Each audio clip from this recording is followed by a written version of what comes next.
Olá, bom dia, tudo bem? Estamos entrando aqui no tema 3 e no tema 4, né? O tema 3 é Restauração da Alma, parte 1, e nós temos o tema 4, que é a Restauração da Alma, parte 2.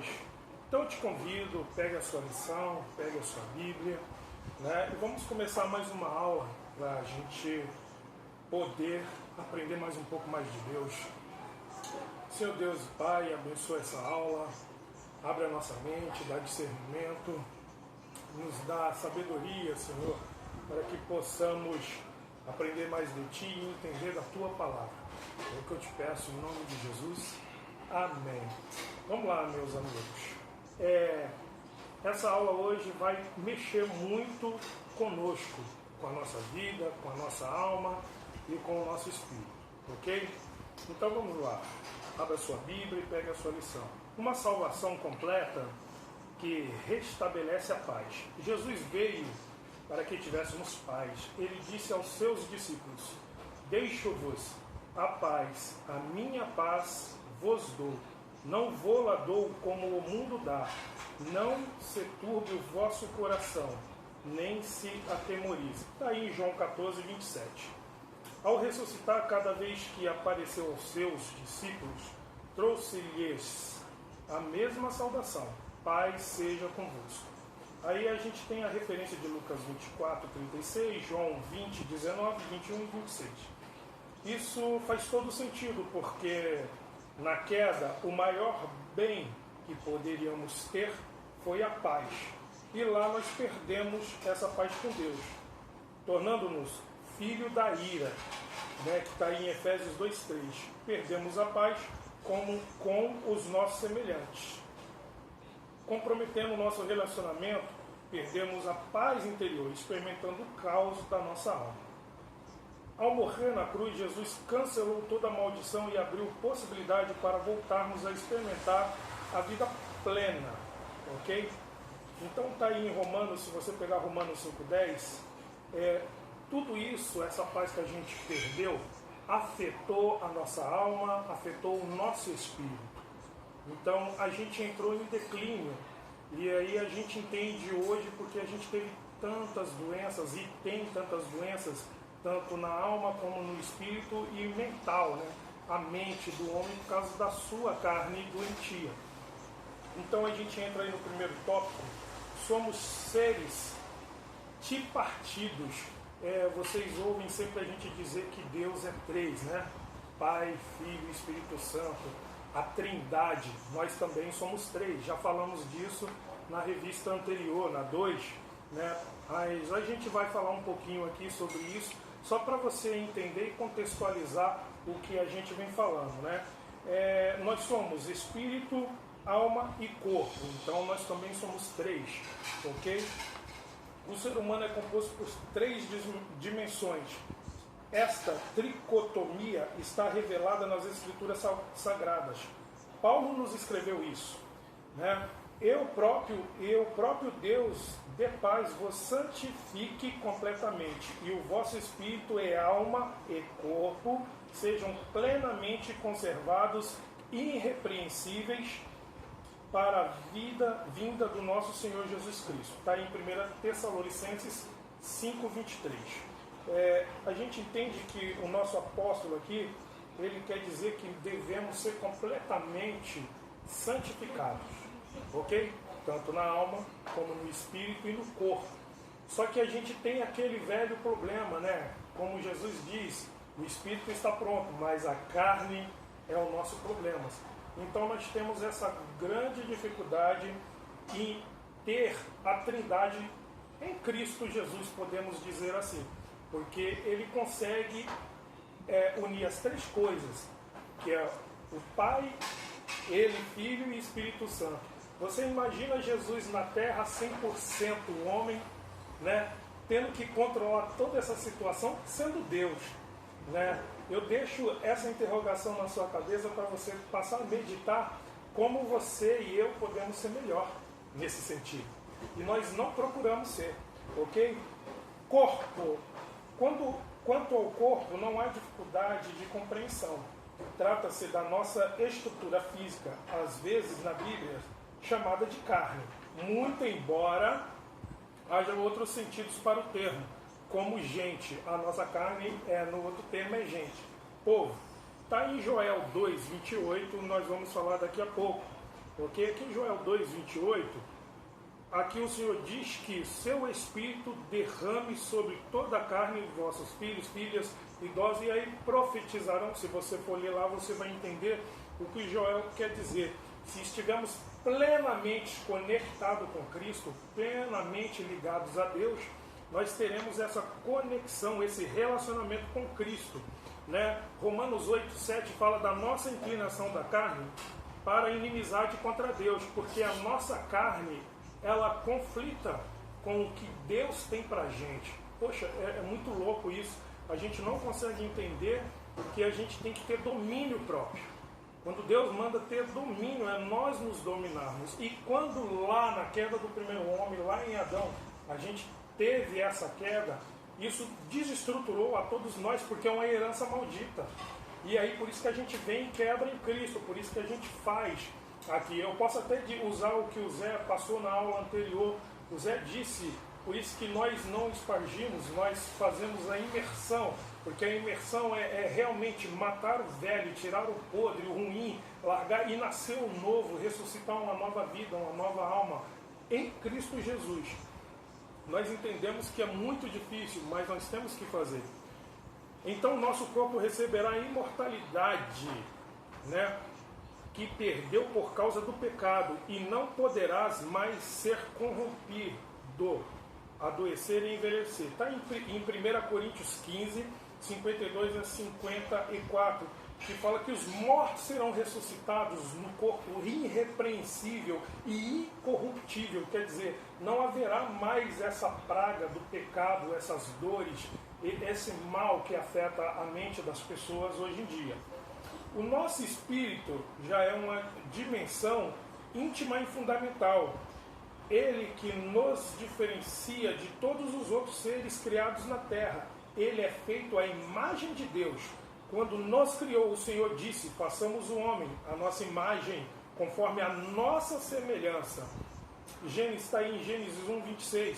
Estas palavras não se referem ao corpo, mas ao espírito, pois Deus é espíritos, e espírito está aí em João 4:2.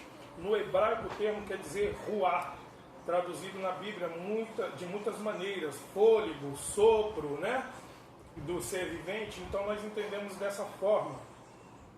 Então eu quero dizer para você, Deus nos vivifica no espírito, o nosso espírito, porque aqui diz, a palavra diz que estávamos mortos em nossos delitos e pecados, em Efésios 2:1, quando, porém, recebemos a salvação em Cristo, somos vivificados do Consolador que habita em nós. Olha que lindo, apesar de toda essa natureza que a gente vem tentando matar, humana, da carne, que a gente falou há pouco, nós temos Cristo aqui fazendo essa restauração. Nós temos Cristo fazendo essa limpeza, essa higiene na gente, de ponta a ponta. Tá? Eu quero que você veja que a alma é o psique, no grego nefesh, né? Nefesh, no hebraico é o centro das emoções, sentimentos, vontade, memória e razão do ser humano. Poderíamos salientar que entre seus atributos o intelecto, capacidade de raciocinar, recordar, imaginar e julgar, a vontade, capacidade de desejar, tem impulso para determinadas ações, a consciência é a voz interior, né? Nós temos a consciência, então vamos separar.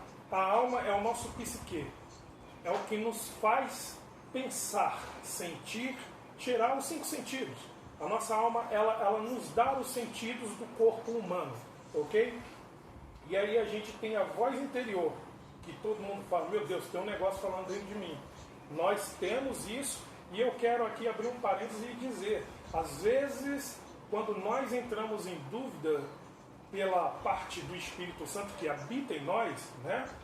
Vamos lá, Cristo, quando ele diz, vou para o Pai e deixarei convosco o Consolador. Aí em Mateus, se você for ler aí a história de Cristo, na hora que ele já volta, né? Ceia ali entre os 40 dias que ele fica na terra com seus discípulos, na hora que ele tem que ir mesmo para o Pai, ele diz que deixará conosco o Consolador. E aí eu trago você a pensar, porque muitas vezes é o Espírito Santo que está falando com nós, é que está nos aconselhando, quando diz, não vai por ali, eu falei para você não atravessar, eu falei para você não ir nesse baile, eu falei para você não pegar esse dinheiro. E a gente confunde com o que a gente leu aqui agora, a tal voz interior nossa, aquela que está no nosso interior, que fala muitas coisas para a gente, que a gente fica às vezes conversando sozinho com essa voz interior. Então eu quero trazer essa reflexão para você não misturar essas coisas, ok? Vamos lá. A vontade na alma, atributos, intelecto, capacidade de raciocinar, o que a gente já falou aqui. A voz interior que classifica os nossos atos como certo e errados. E o livre-arbítrio, direito de fazer escolhas e tomar decisões. A alma tem uma influência muito grande sobre nós, por ser a dimensão na qual sentimos nossas emoções, alegrias, tristeza, ânimo, desânimo, coragem, medo, etc. Podem nascer um impulso do espírito ou de uma experiência física no corpo, mas se manifestarão em nossa alma. Por isso, uma alma restaurada tenderá a viver debaixo dos impulsos do espírito e, portanto, viverá em paz. Está em 3 João 1:2. Por isso que eu expliquei antes, vocês viram? Aqui a gente o João já entra falando, aqui numa das suas epístolas, ele já entra falando da manifestação do Espírito Santo dentro de nós. Por isso que eu já falei para nós não confundirmos a sua voz interior com a voz do Espírito Santo, ok? Então vamos lá. A alma precisa de cura e restauração. Gente, a gente já entra aqui com profundidade em algo muito forte, né? A gente precisa ter cura e restauração.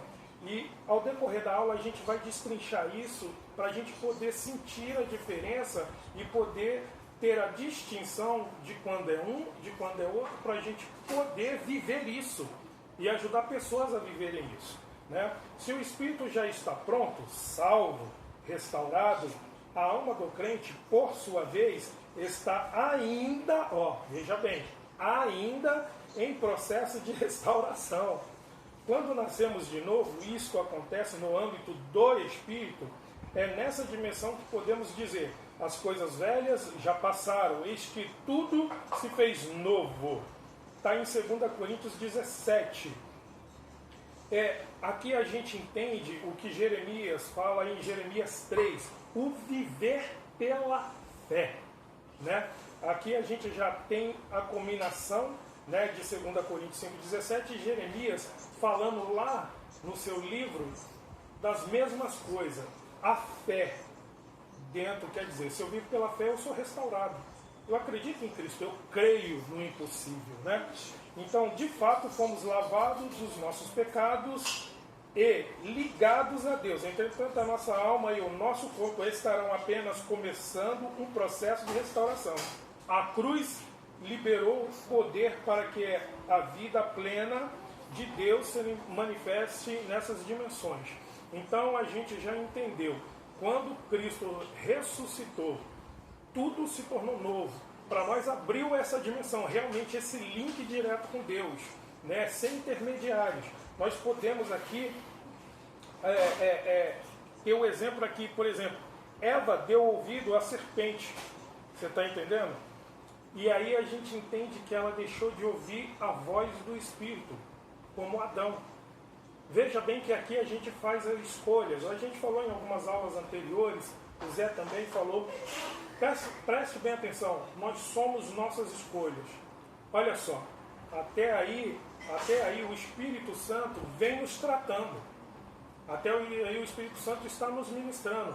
Mas quando deixamos e viramos de lado para fazer o que queremos, nós não estamos ouvindo mais o Espírito Santo. Aí é a nossa carne que está combinando contra o Espírito, como disse a palavra aqui há pouco acima. Então Eva deixou de ouvir o Espírito e deu ouvido à serpente, gente. Então a gente precisa parar de querer duvidar de Deus. Se Eva tivesse dado ouvido ao Espírito, ela teria duvidado de Deus? Ela teria duvidado da certeza que Deus deu para ela e para Adão, da eternidade, da vida eterna, de viver uma vida de alegria, só colher os frutos? Pare e pense aí um pouquinho. Aí em Isaías 11:3, a gente tem a raiz de Zessé, que a gente queria saber como que esse povo entendeu que é ser igual a Deus. Eu paro para refletir que aí a gente pega lá os principados, potestades, né? A gente pega Satanás também, querendo ser igual ou maior que Deus. Olha que dificuldade, o homem não deixou também de ser maior. O homem não deixou, então a carne dele está combinando contra o espírito. Então tome cuidado com isso. Tá? Vamos lá. A necessidade de renovação da mente. Como vimos, nossa alma precisa de restauração e cura. Paulo chama isso de renovação do entendimento e da mente. Ele escreveu: e não vos conformeis a este mundo, mas transformai-vos pela renovação da vida da nossa mente, né? Vida e mente, para que experimenteis qual seja a boa e agradável e perfeita vontade de Deus. Está em Romanos 12:2. É exatamente isso que todo cristão precisa buscar.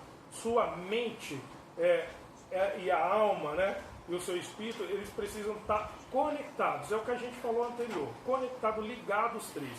Se os três estiverem conectados, você não vai ter problema nisso daí, tá? A gente aqui pode entender também outra coisa aqui. Entre outras coisas também, vimos ali os gigantes, isto é, os filhos de Anak, que são descendentes dos gigantes. Éramos aos nossos olhos como gafanhotos, e assim também éramos aos seus olhos. Aí em Números 13:33, você tem a história de quando os espias foram lá olhar a terra de Canaã, que era a terra prometida, né? Só que alguns eles estavam com a carne tão doente que eles não entenderam que tamanho não ia atrapalhar, nada iria atrapalhar a conquista daquela terra, porque era uma promessa do Deus deles. E você vê que eles vêm numa caminhada, numa luta de deserto, onde eles jamais poderiam duvidar da capacidade de Deus, porque eles já tinham vivido e visto várias batalhas que Deus venceu por eles. Olha como que é esse negócio. A nossa carne sempre querendo nos distanciar de Deus, nos distanciar da eternidade. E isso aqui a gente vai falar agora, que são as distorções de uma alma enferma. Olha só, uma alma doente ou carente de restauração manifesta dificuldades de viver a abundância da vida cristã. Essa abundância, como já indicamos, implica em gozar paz no nosso relacionamento com Deus, como nós mesmos e com os nossos semelhantes. Gente, presta bem atenção. Tudo para a gente começa a fazer mal. Essa é a distorção. Tudo é ruim. O cara do louvor, ele canta mal. Todo louvor que ele canta é ruim. Não toca ninguém. Você não sente nada. O pastor prega mal. Ele não tem uma pregação boa. Ah, o cara fica te cobrando. Ah, sua vizinha é chata. Ah, o seu marido é horrível. Ah, o professor da escola é chato. Essas são as distorções que a gente começa a ter quando a gente não tem a presença do Espírito Santo. E a gente não foca em Deus. E a gente não consegue ser curado. Porque aí a gente quer ter o domínio. A gente que quer mandar. A gente que quer se dominar. Ok? Distorção na maneira de como vemos a Deus. A maneira de como vemos a Deus é a base para uma vida plena. Se conseguimos nos relacionar com Ele e com o Pai bondoso, justo, generoso, santo, misericordioso, cheio de amor, o que realmente Ele é, temos abundância no nosso espírito.